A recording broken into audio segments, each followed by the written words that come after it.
Bonjour aux GVT, chers étudiants aussi, et à toute l'assistance. Aujourd'hui, nous sommes le 8 mars 2023, une date symbolique qui rend hommage à nos braves mères, femmes et sœurs. Cette date importante ne serait passée sans que le groupe Moubarak Learning Center organise un événement pour faire la promotion et montrer le bravoure, la ténacité et la vision de toutes les femmes du monde entier. C'était une parenthèse pour montrer l'importance de la femme pour la société. Mais mon discours va se baser sur des remerciements, car cet événement exceptionnel est à l'œuvre d'un travail acharné avec des personnes qui méritent des remerciements.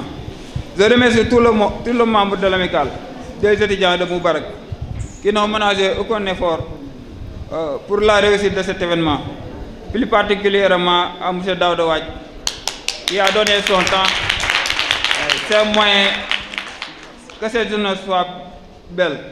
Il mérite des applaudissements vraiment.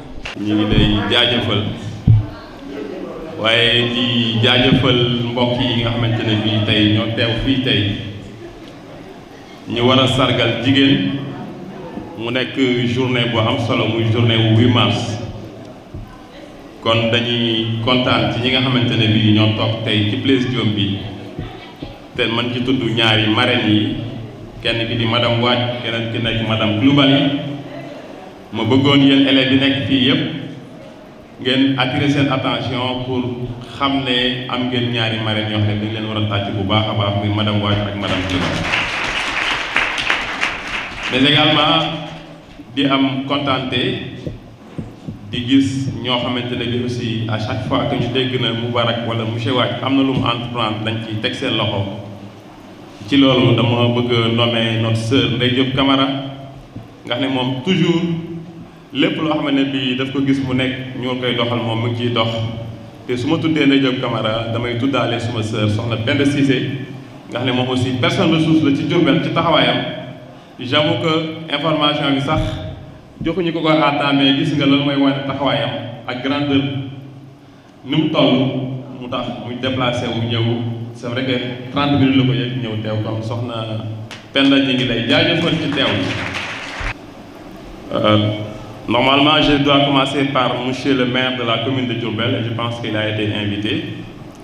Également nous sommes dans ce siège du conseil départemental, je vais dire également monsieur le président du conseil départemental.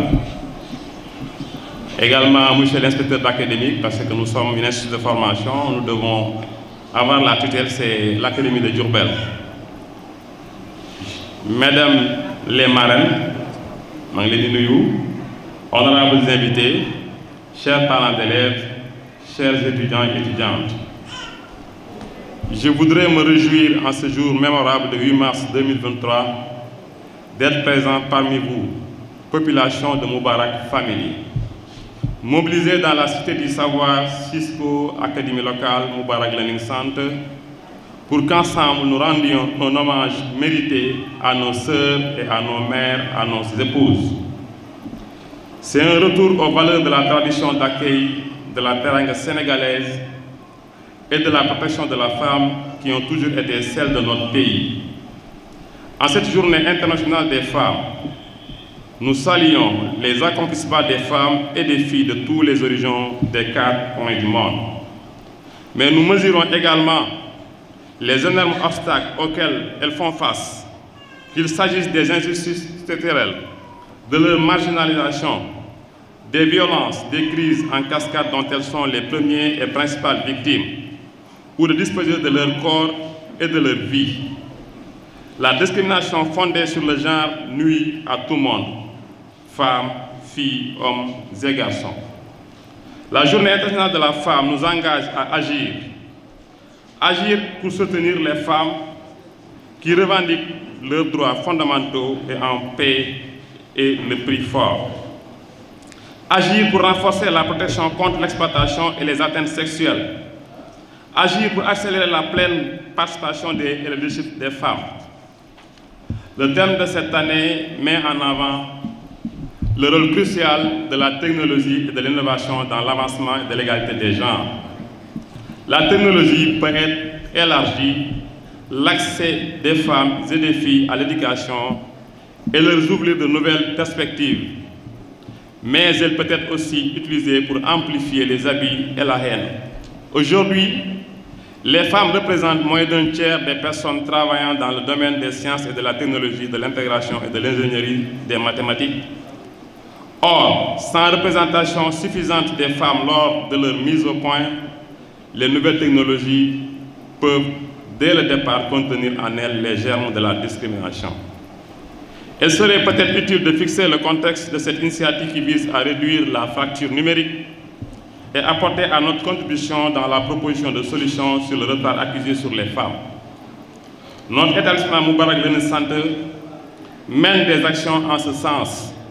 Dans le cadre de la stratégie de croissance accélérée pour réduire la fracture numérique, ces dernières années, l'exclusion des femmes du monde numérique représente un manque à gagner d'environ $1 milliard pour le PIB.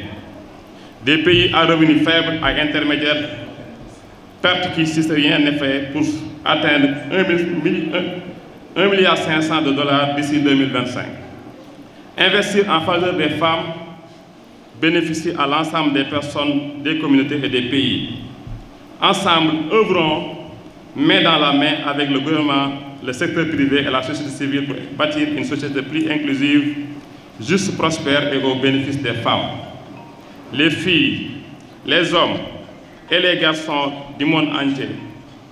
À ce sens, nous tenons à vous remercier tout sincèrement nos honorables marraines, Mme Wade et Mme Coulibaly, ma très chère épouse Mme Wade et ma nièce Mme Coulibaly d'avoir adhéré très tôt à ce concept et appuyé à la réalisation de cette journée de 8 mars qui atteste votre présence malgré vos lourdes obligations au sein de vos familles.